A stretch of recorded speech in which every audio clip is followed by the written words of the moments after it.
Well, good morning, everyone. Welcome to this webinar entitled, Is the Employee Rulebook Being Rewritten and by whom? So my name's Peter Banks. I'm the founder and MD of the Thehrdirector. We are a strategic resource for senior HR and people leaders in print, person and online. Delighted today to partner with Armstrong Craven, a global talent research and search partner for scarce and senior talent. Thanks for joining us. I know it's a hot one today, so appreciate your time. So let's get underway. Brief intro to the webinar. Really, all businesses in the last 2 years have had to demonstrate a high degree of agility, open-mindedness and flexibility just to survive. Fully flexible working practice became the only way for businesses to functionally operate almost overnight, whether they liked it or not.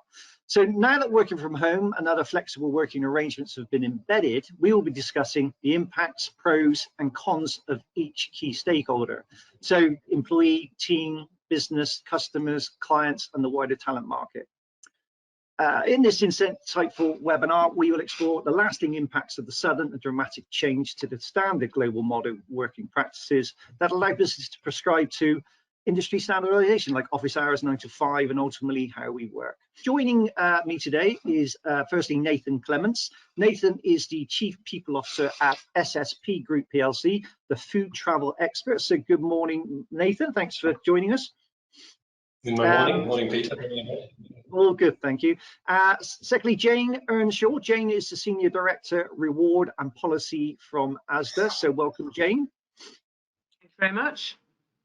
And also Ian Palmer, who is the Global Client Partner at Armstrong Craven. So good morning, Ian, and delighted you can take part. Morning, all.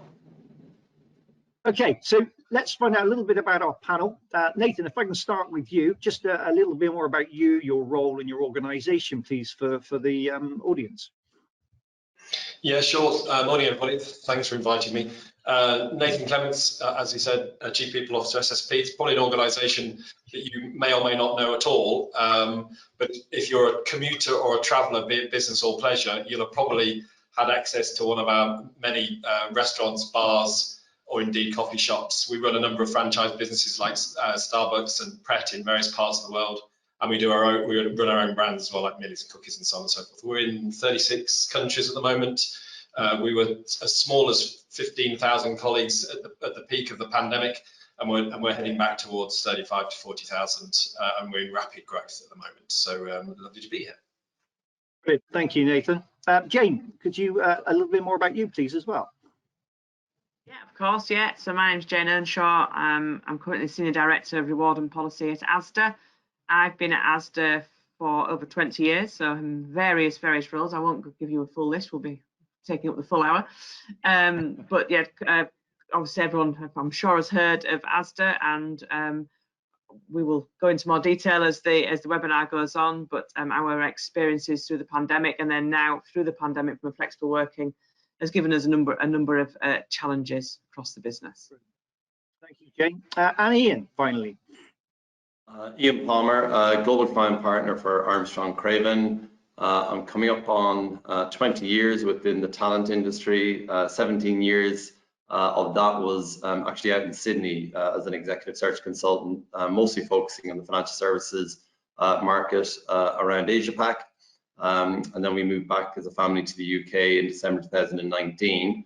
And my role now is working with typically, quite large, complex businesses on research-led talent projects that help them kind of solve some of their talent issues. Brilliant. Thanks, Ian.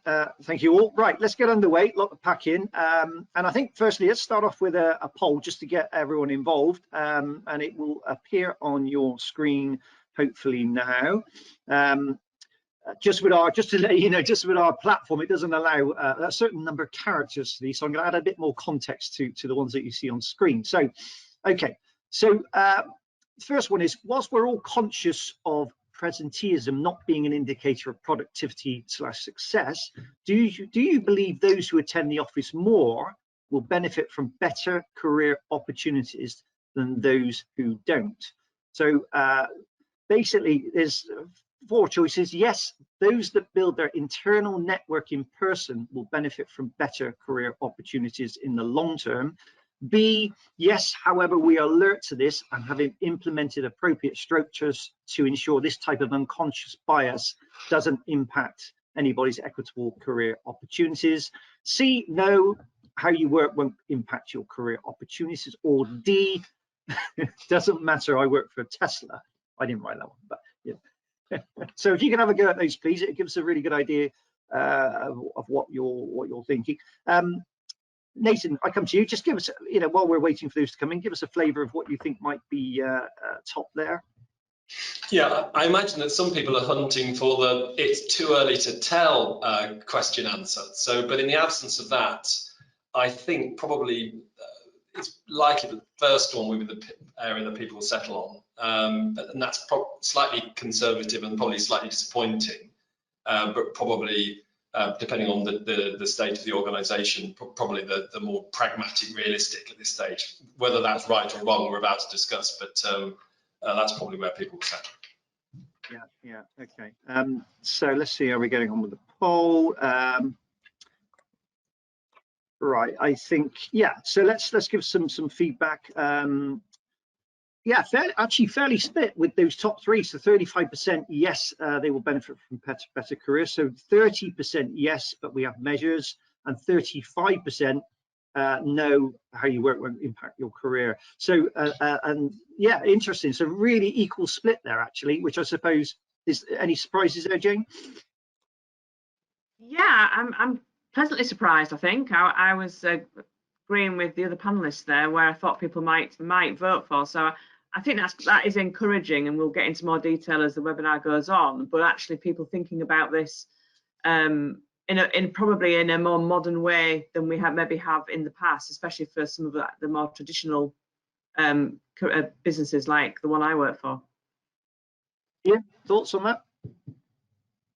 Yeah, the same. I thought the results would come out a lot stronger for the first option, and similar to Jane, encouraged by the fact that people are alert to this and are ensuring that the right policies are in place to make sure that there's just equitable opportunity for all.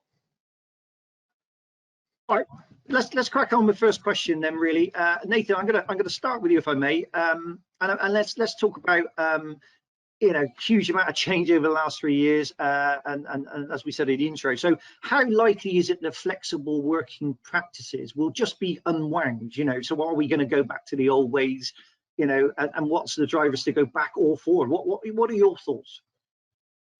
Yeah, I think during this period, a number of sacred cows have been taken out into the metaphorical car park and slain, which absolutely is that this work can't be done in any other location in the office, and be it the absolute routine of invoice processing all the way out to customer services and everything and beyond, right? So I think that's fantastic. Equally, there have been some constants throughout. So where locations or retail outlets have stayed open, then people have had to travel to work throughout and serve coffee, or go to NHS, drive trucks around to deliver things, etc., etc. So some things haven't changed.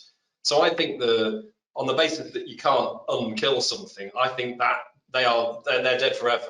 But I think what we're probably going to see is a pendulum swing back from one extreme where they could, in this kind of element of flexibility and extreme kind of remote working, and it's going to find its own place. And I think it will be a combination of business culture, business needs, market, people's mind towards wanting to benchmark, being seen as a trend-setting organisation or whatever, and obviously, most importantly, driven by the talent needs and indeed individual personal circumstances. So I think whether it's an unwinding or whether it's just a settling out, I think it's more likely that we're settling it up. But it will settle, and my belief is it will settle into a new and different place.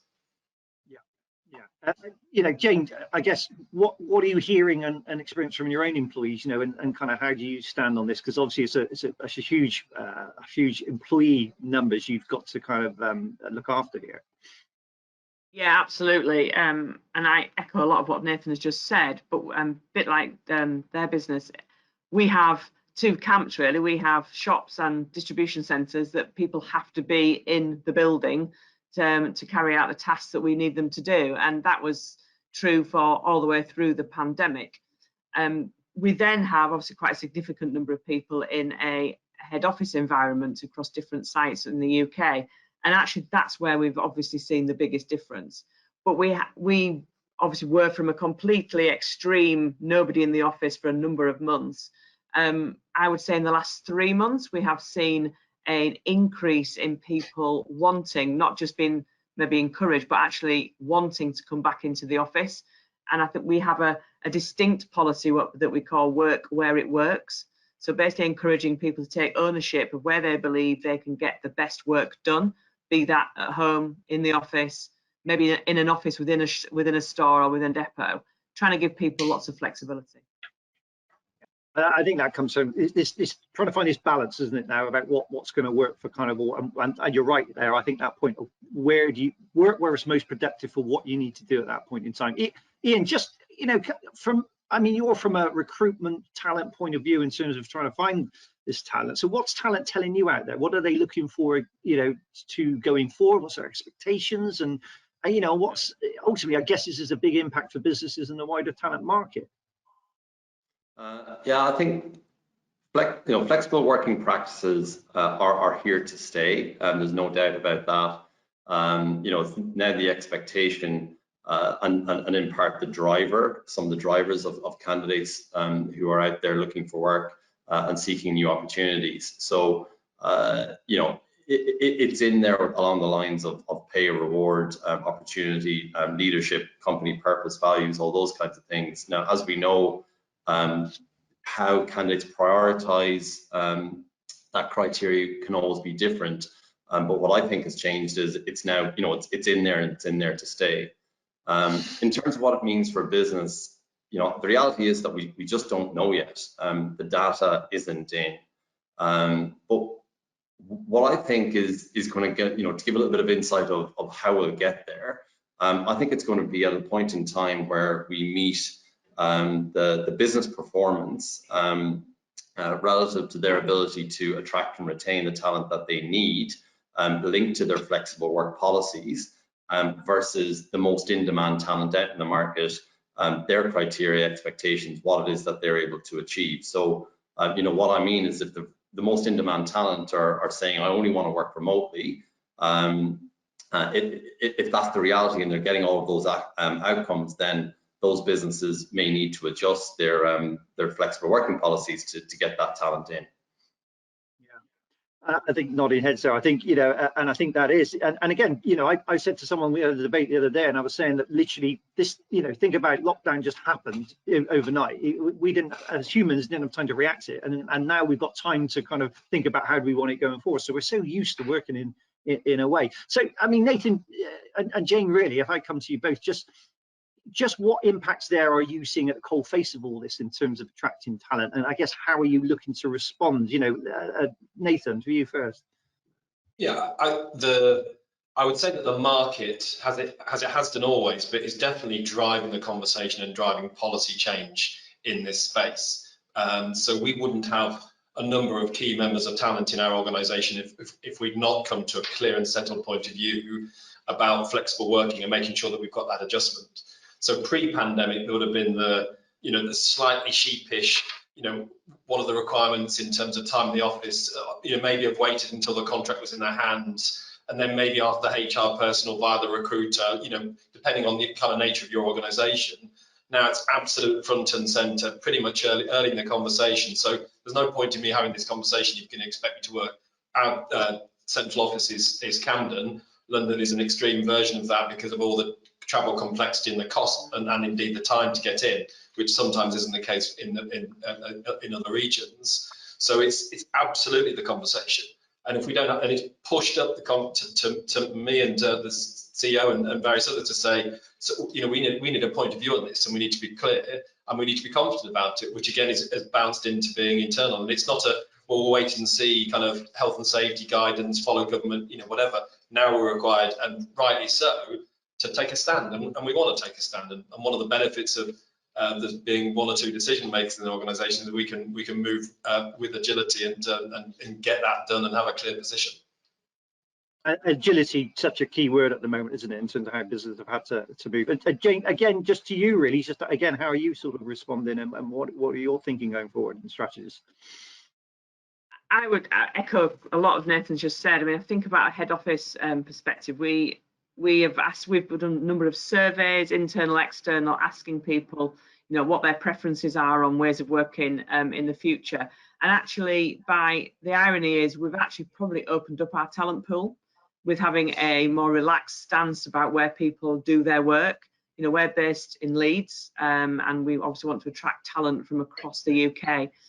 So actually, me talking to our executive team about, look, we can't go back. A lot of our language during the pandemic was way of working through the pandemic and through restrictions, and we've made a conscious effort to now remove all that language and talk about ways of working and hybrid working and flexible working of the future. So we believe it's really opened up a talent pool, and actually I've been pleasantly surprised about the openness of our executive team to go with that. So I was a little bit fearful that might be a bigger challenge. I mean, again, this has been a catalyst for so many things, isn't it? Which can break down some silos and barriers. So good. Okay, well, let's look at just look at the second poll, can we? So let's pop that poll up now.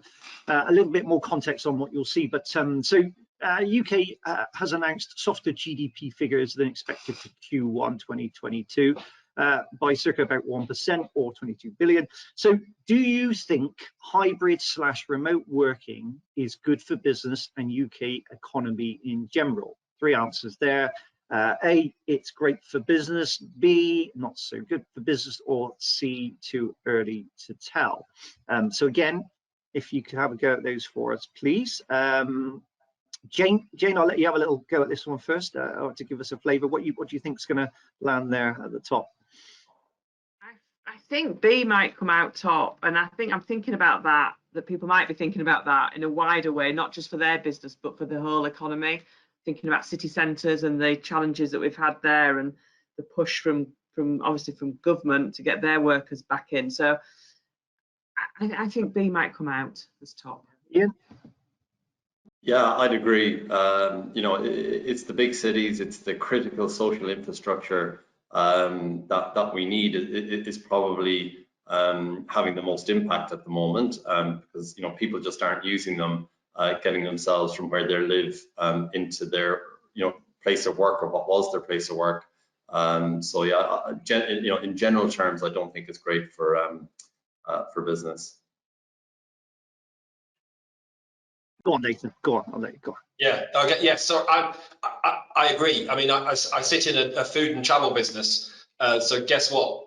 Having people moving around, be it for business or pleasure, is fundamental. And whilst our business is evenly balanced, globally and between leisure and business, if you say business was, you know, let's say 5 days a week, just for simplicity, and it instantly drops to 2 days a week, that's 60% of your business is in the commuting space that's not coming back. So that, and if we're a microcosm of all businesses that rely on people moving about, somewhere someone is going to pay for that bill, because, you know, people's rent structures, people's mortgages, the value of commercial property, the value of domestic properties, all based on that. And we know it's one massive house of cards. And if we think this kind of inflation, recessionary winds that are coming in through the, you know, cold winds that are coming through the side door are a short term, or they'll be gone in October, I think we're in for a massive shock that could be, you know, generational if we're not cautious and if we don't make some wise choices. And regrettably, we've not necessarily got the right people around the table having the right conversations thus far. You said at the risk of a political statement. So yeah, no, it's not good for business. It's absolutely not good for business. Good for colleagues, you know, good at a micro level, but not necessarily good for business. That's another 3 webinars there, Nathan. Thank you for that. I'll jot those down. But yeah, no, it's so much, isn't there? So, well, answers. Let's have a look what the polls say. So, actually, top is 57% too early to tell. 39% it's great for business, and 4% not so good for business. So, yeah, so it is interesting how we're all thinking. And again, you know, I think people are taking stock at the moment, certainly. So. Okay, let's so listen, this is another one that is an interesting one. This kind of great resignation, you know, Yeah, so I'm kind of keen to know, is this a media headline? You know, I mean, I don't class ourselves as media really. You know, we're a strategic publisher. You know, some of this stuff is kind of ridiculous at times. So, but I'm really keen to understand: is this a singular event? Do you think? Is it a media hype? Is it a part of a wider transformation in the sort of talent market? Nathan, what do you feel? What you're seeing in your organisation? And you know, is everyone resigning? You know.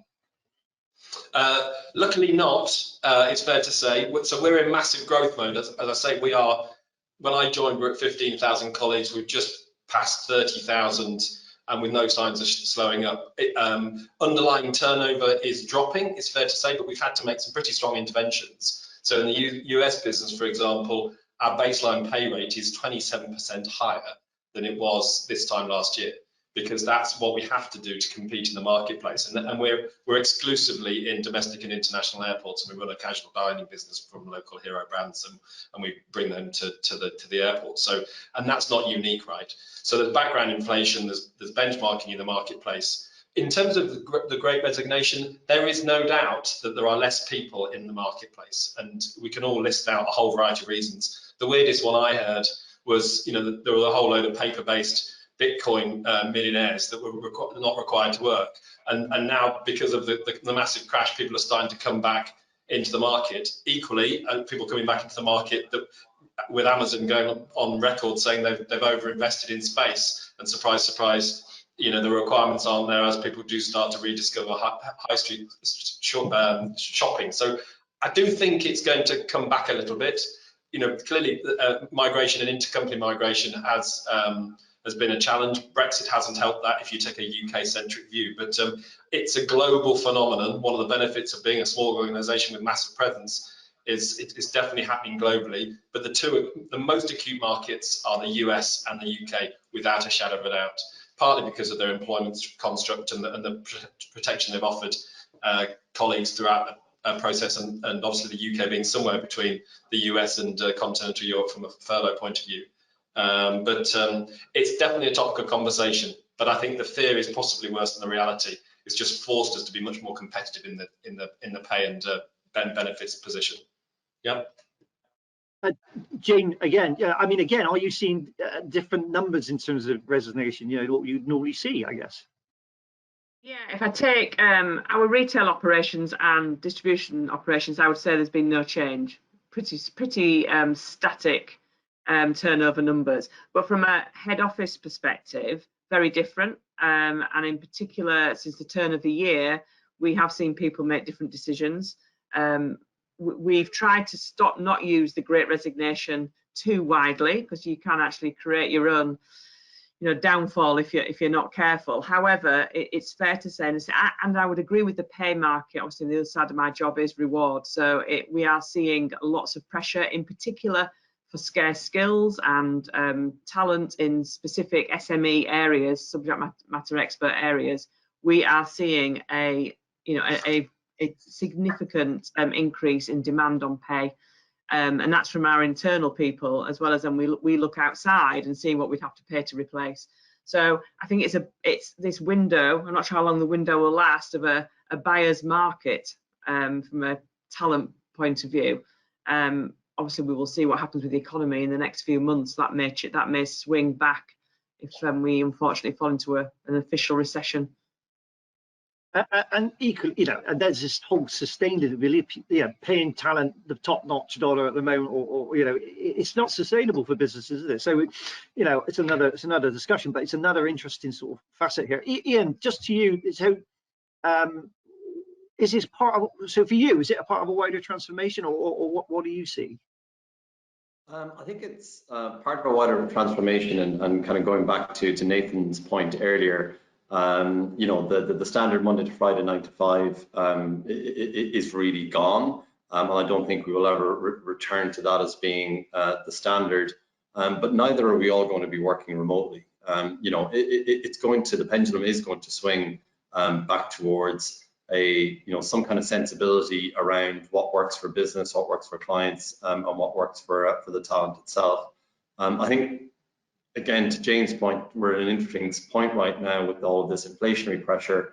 You know, will candidates begin to think about just staying put and riding it out, or will they be forced to get out into the market and look for higher paying roles elsewhere?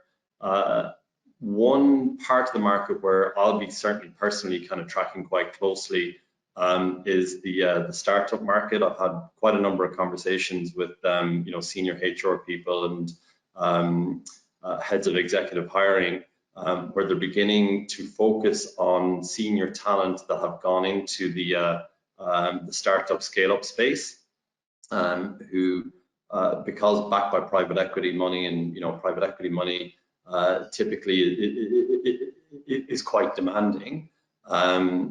That given cost of debt is increasing, pressure on cash flow, that some of that senior talent might see the writing on the wall earlier than others and will want to migrate back to more stable businesses where they have a more stable customer base, longevity in their market and whatnot. And I know a lot of companies are beginning to get some success in attracting talent from that cohort.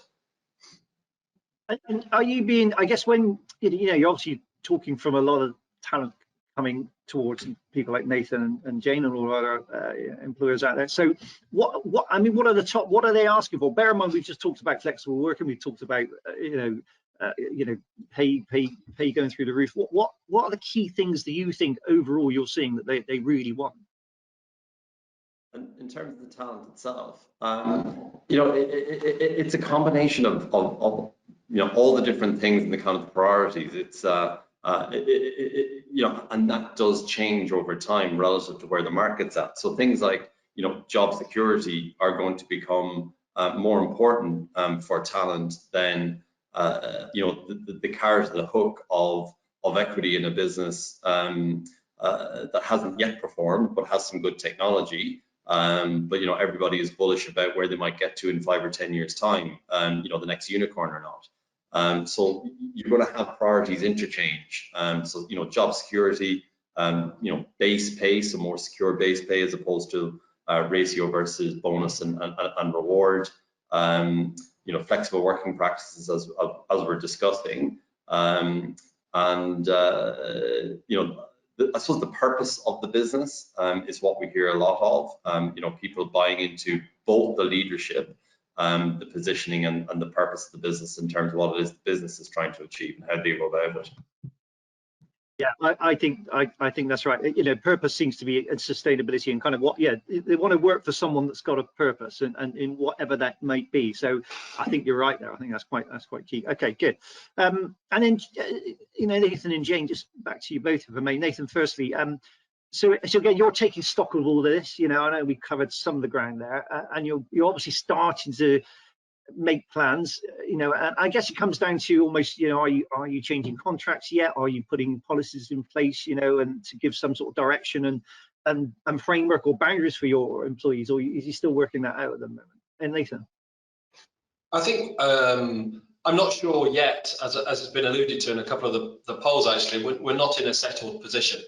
And therefore, the risk is you write something down that then shifts again, and on the basis we know how hard it is, the easiest thing in the world in policy land is to write the thing, frankly. The hardest thing is to get it adopted and actually get it well understood and communicated. The general view of you have to push it out 7 times really to kind of get it to make it sticky, particularly if it's something that matters. Therefore, in the absence of that, line management and leadership of communication, dealing with individual issues and questions and concerns as they arise, have a generic, we care about you, we want to support you, come and talk to us type message. That's pivoted from a primarily health and safety, keep you safe kind of, and that's kind of gone into the background, if you a little bit like, and now it's more about, we'd love to see you, we want to develop you, and starting to develop a sophisticated narrative about why it's important to be in the workplace, beyond just the practicalities of plugging in your laptop and then sitting on Teams for 8 hours. So that's where we're at, developing our own narrative. I stand by the point that the market is driving specific policy changes and commentary, and that's specifically in the market, the talent space around how many days am I expect to be in the office. But that's one leg of a 4 to 5, 6, whatever leg stool. that will come as clarity emerges. If you believe some of the naysayers, there's another wave of COVID coming, right? Now that may or may not be true, and we're all ignoring it because that's, we're minded to do that yet. But at some point, it might just punch us on the nose and say you probably need to pay attention to that. So the point is, we don't actually know yet. We're not in a settled position. And Jane, I guess most conversations I have at the moment with senior people leaders is around getting people back into the what's right, what's wrong, what's that balance like, and actually breaking that pattern at the moment and the reasons why, and making that sort of very clear, crystal clear about why it's good to come into the office. And so how are you doing with all of this? This must be a challenge. Yeah. It is a challenge, yeah, and I agree with Nathan. We've tried not to make things into a policy document because that then becomes more difficult. Well, first to get engagement, but also if we need to fall back on doing things differently in the coming months, then that would create its own issues. So we have done it with what we're calling guidance, and in particular guidance for individuals about, as I've said before, about work where it works, where do you feel comfortable. Giving examples of where actually it's an advantage to be with other people. So collaborative working, team working, problem solving together. We've tried to give those examples. Whereas if you've got a strategy document that you need to create in quiet, then being at home is probably your best place. So we've tried to give people, that's extremes of where we think you can work, and given leaders the tools to be able to have those conversations as well, and making sure that they're keeping in contact with those people that aren't coming into the office very often, and giving them more reasons to come into the office. Yeah, I think that's sensible, isn't it? But let's kind of track this on a little bit further then. So Nathan, let's kind of look at early trends. Let's talk early trends. So unforeseen consequences of remote working. Okay, so I guess one is an area around diversity, with many companies reporting a reduction in, say, the number of women applying for promotional opportunities. So, do you have sort of evidence of this within your organisation? We're actively working for that not to be the case. I guess a positive trend, and this is probably one of the sacred cows that's been broken, this sense of and the permission to talk about some boringly and most displeasingly kind of taboo subjects like caring responsibilities. I think the fact that it was, I'm really nervous about it, and we know that often caring responsibilities don't fall evenly on the entire population. They tend to fall on more heavily on leaders that are women, and for a whole variety, and that's not just exclusively children. So there's the fact that we can now have that conversation without fear of kind of comeback, and I think that's a very positive trend. And in amongst all that, broader matters of ability, adjustments, reasonable adjustments, menopause, gender, LGBTQ+, it's almost like the door's being cracked and everything's flooding through, and therefore there is no, pronouns. Who'd have thought that pronouns would have been a thing? And I know that's not specifically about working from home or hybrid working and so on and so forth, but it is a greater movement of change. And whether they were sacred cows or taboo subjects or whatever, pick a metaphor, but that's the trend. And whilst there are some extremes of that, one or two might raise their eyebrow to in terms of where we think that's going to end up.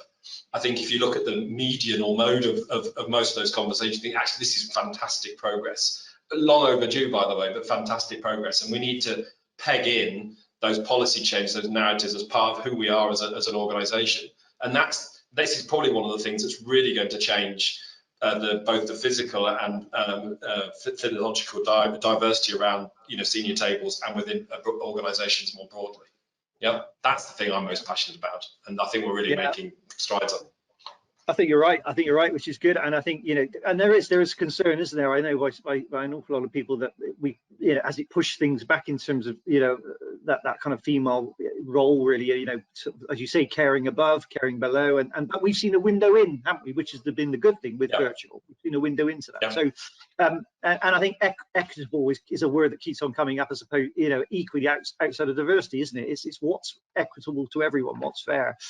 James, 100%. again, what do you feel? What are you seeing? And again, are you looking to overcome this sort of I say trend, but potentially, you know, breaking down these barriers and silos?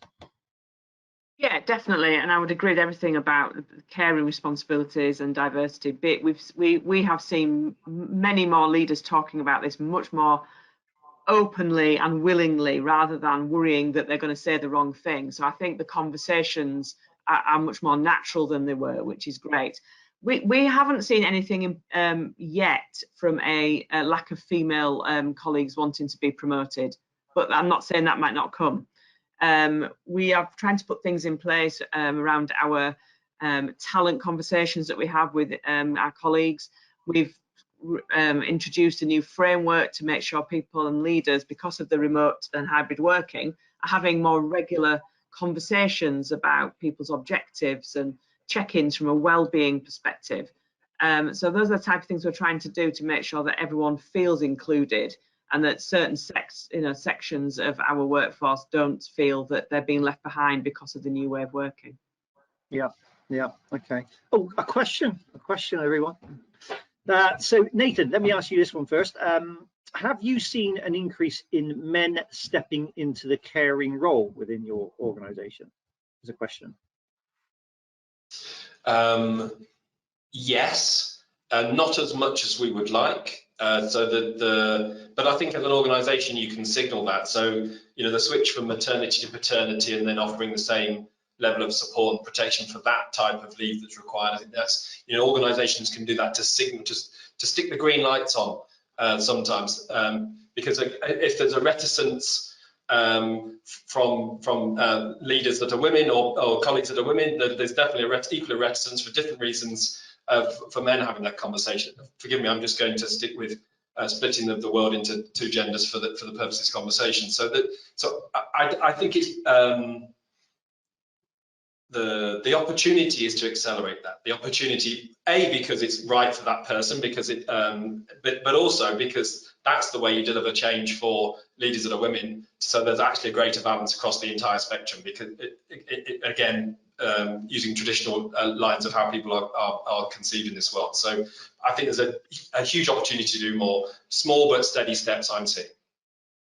Any kind of anything you're seeing, any evidence your end of kind of that you know, male caring? That Jane, yeah. Sorry, that was me. Apologies. You cut out at the point you said my name. Sorry, Jane. Yeah, just if you're seeing any evidence of that with, you know, with more male you know, counterparts caring at home, you know, yeah, I haven't got any hard data to back that up, I'll be perfectly honest, but we have made sure that our policies are very clear that everyone is entitled to these types of leaves if that's what they need, or more flexible working, or a change in role if required. So we haven't seen a particular trend, but we have made sure our policies are as inclusive as possible. Right, Ian, just bring you back in then. Just to back to our sorry, I just chucked that question. I'd like to do them as they come along, but just back to that real point about diversity and where we were at there just a moment ago. So again, for a talent resourcer like your good self, a real concern or positive movement? I'm going to say yes and no.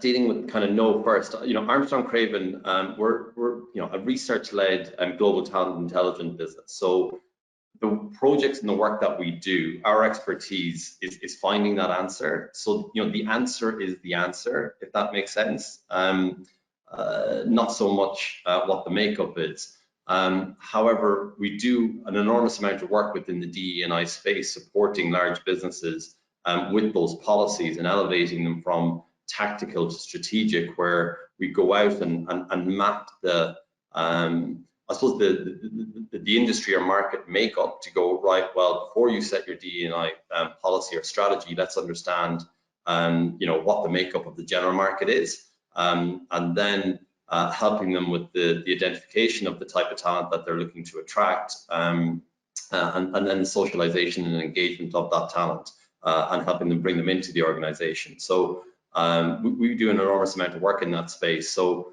I guess no from that perspective, because the answer will always be the answer, but very much yes as a corporate citizen. I'm just about old enough to have joined corporate world when it was very much male dominated.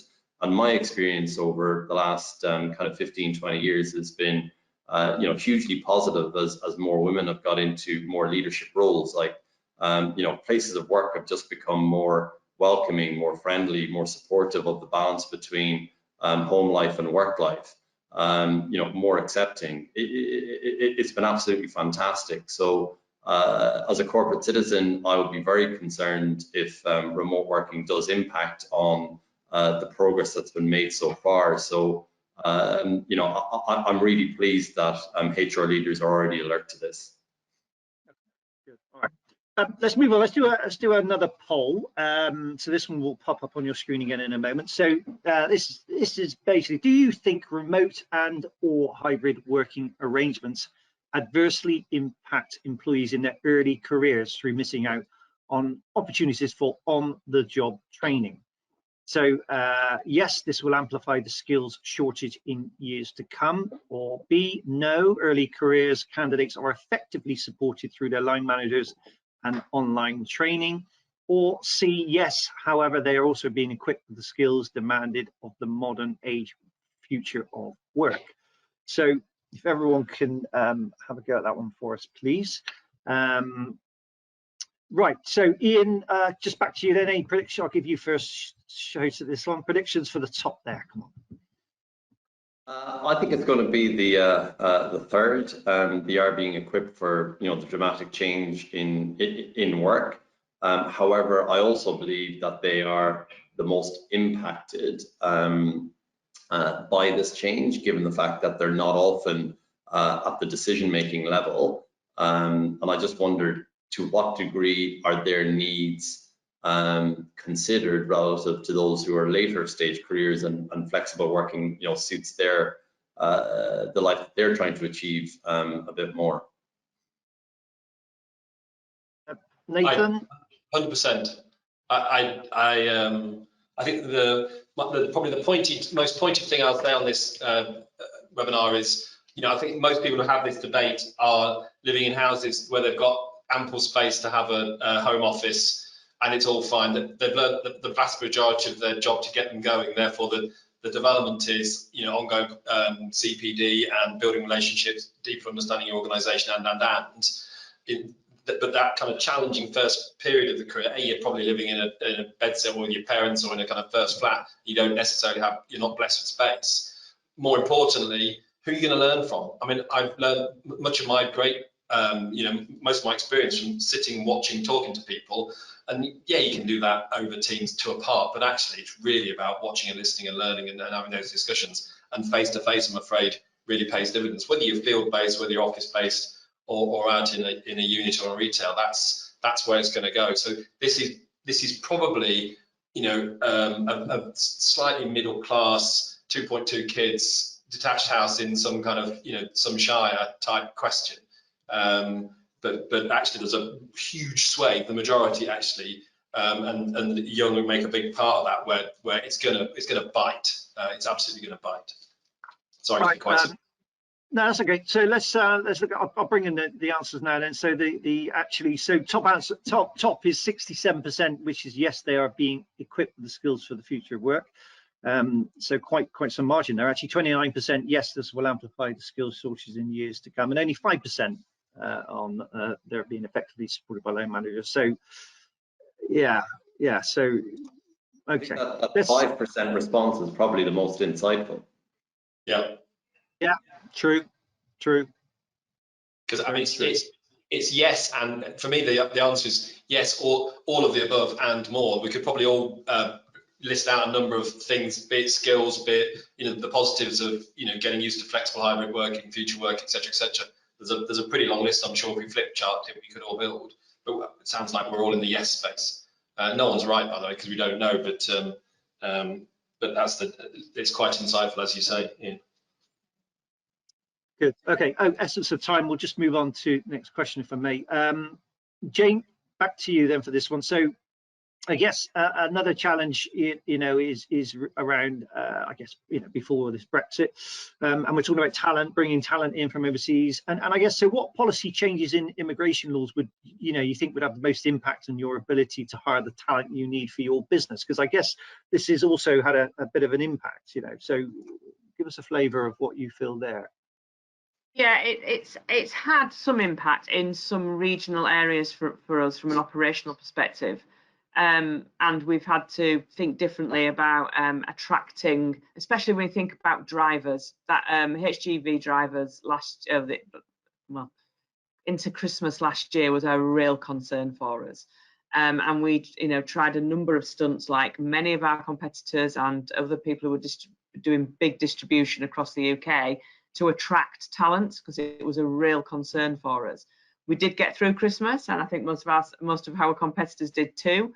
But it has really sort of sharpened our mind about what is the right level of pay for that group. And I know that was a big debate across the UK. That at the moment has settled, but we're very aware that we'll soon be talking about Christmas this year. Sorry to do that to everybody in the hottest day of the year.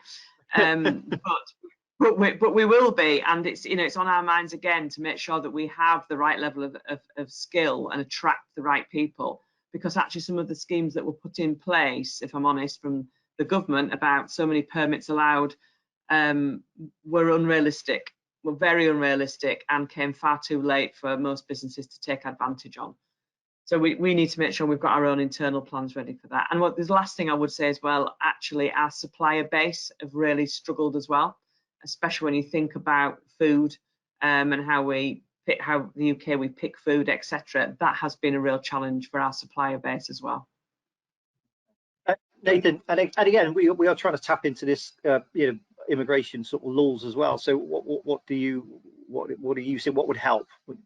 Yeah, I mean, after the initial, am I going to be allowed to stay in the UK challenge, that's definitely settled down, but we applied a lot of energy in that space for those that had already come in, be it first generation, second generation. It absolutely has made it more challenging. I'm not sure we've done anything differently just yet. The vast majority of our organisation in market comes from in market, and they tend to travel independently into our in markets. Be it we're in our German business, we're taking huge swathes, rightly so, of Ukrainian immigrants coming in, and we're purposely going out to support both working directly and with agencies.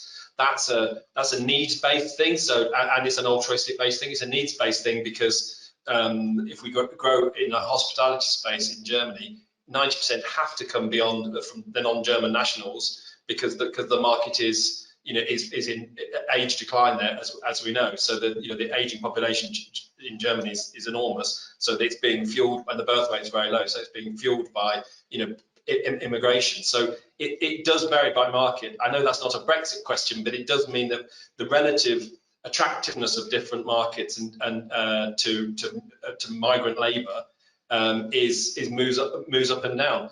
The final thing I'd say on that point is when you go into continental Europe Brexit, in every conversation, it feels like you're revisiting a girlfriend that you've just or a partner that you've just split up with, and you're having to apologise for falling out with them again because and we're trying to be open for business in Europe and beyond.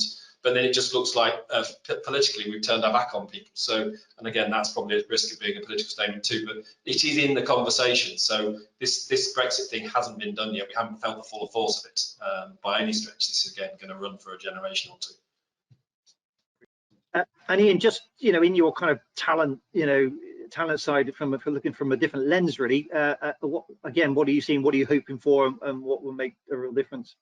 Yeah, and this is probably an area that I've least expertise in. Other than the only comment that I would make, having spent 17 years in Australia and moving back to the UK 2.5 years ago, there certainly seemed to be a lot more, I suppose, cohesion and joined upness between their their educational university sector feeding into their immigration policy and kind of the political arena, and just seemed to be a lot more nimble and capable to adjust their policies relative to the needs of their market. So you would often read in the papers that you know, the body of electricians have approached the immigration department to say that we're facing a big need for electricians, and then they would just make it a lot easier for electricians all over the world to be able to get the right types of visas to come and live in Australia. So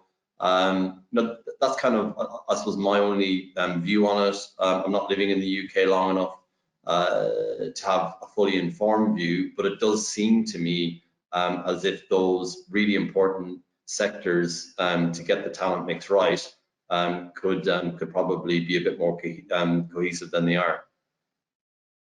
Thanks, Ian.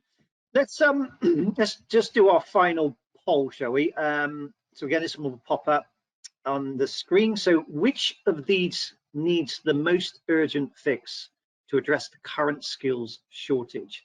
So is it A, schools, university curriculums, B, immigration policy, C, cost of living, you know, e.g. childcare costs, D, technical skills training / apprenticeships, or E, internal mobility and upskilling? So this is all about, you know, what's the most urgent fix, or out of those, really. If you can all vote on that one now for us.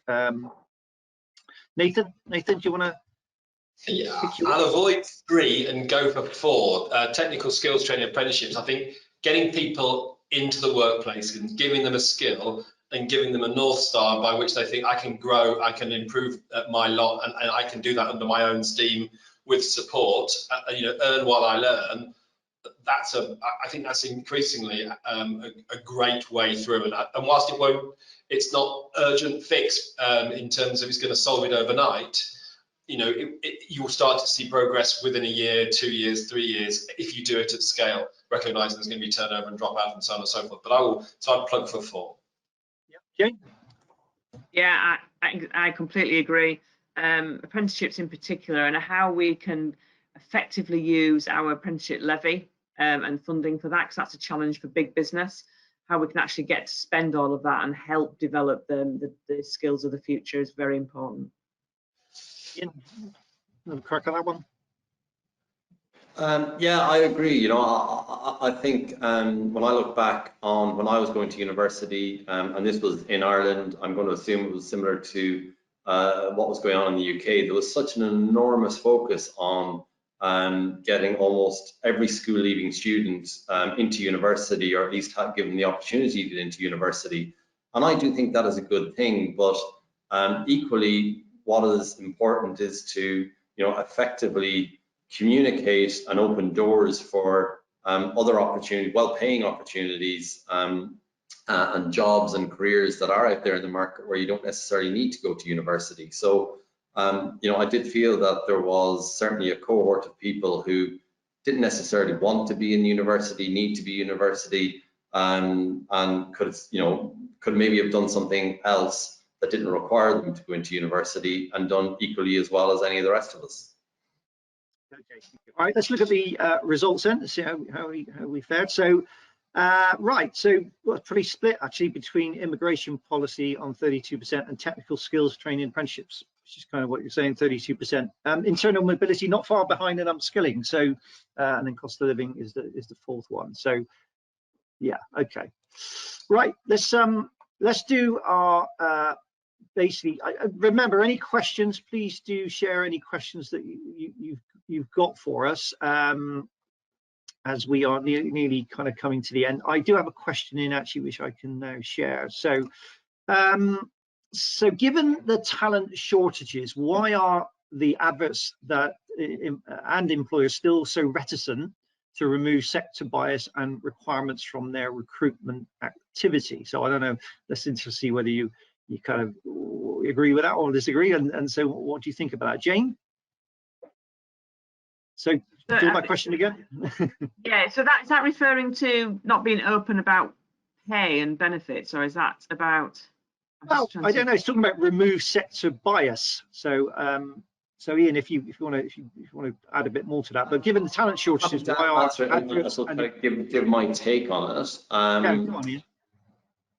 This is something that I'm particularly passionate about. It's something that I've been preaching about for my near on 20 years within the talent space. It is really focusing on the talent capability of individuals as opposed to exclusively their kind of background and journey. So I think it's one of those things where a lot of employers, I guess they say that they're open to people from other sectors, but it's not necessarily something that happens at the hiring stage. And typically what the obstacle is the actual hiring managers, because they're under pressure to hire expertise into their relative roles, and they don't necessarily always have the bandwidth or capability to train people from alternative sectors. One thing I think that will begin to happen, because it will be kind of needs must, and as data becomes more prevalent, I think companies will begin to track the capability and skills of the people in their organization and begin to link up, right, even though, Mary from accounts payable has been doing that for the last 5 years, what skills has she developed to be able to enable her to do something that is quite different in the organization, and will be able to track through data what kind of support assistance, be it internal, external, or professional type of training, that candidate would need to be able to kind of effectively fit into that new role. I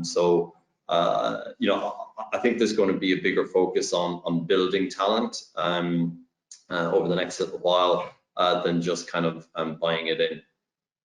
And it is, you're right, there's a bit of clarification there actually from, so it's basically, about looking at outside of the sector, really, so bringing in from different sectors.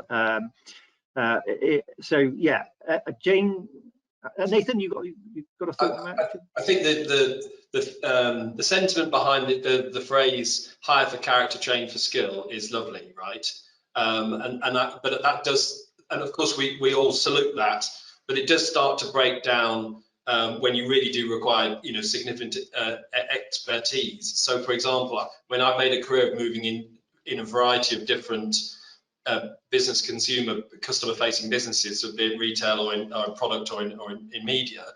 So I've been lucky with that, and I think HR is one of those where you can absolutely apply that. But I know that out of bounds for me, in inverted commas, so that I'm going to have to work pretty hard if I wanted to go to the financial services sector, because I don't have the skill and the experience, particularly with the price that I have on my head, to work in a regulated environment. Now, particularly in that kind of business partnering role. Now, that might be a huge sweeping statement, but I've heard it sufficiently to know that that's probably out of bounds, right?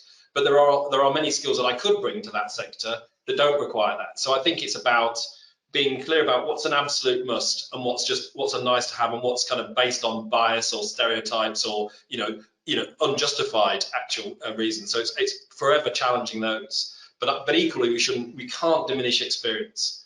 The power of having an organisation culture and being able to bring people in with experience or non-sectoral experience, because it brings inclusion, diversity, neurological and the like, is can't be underestimated.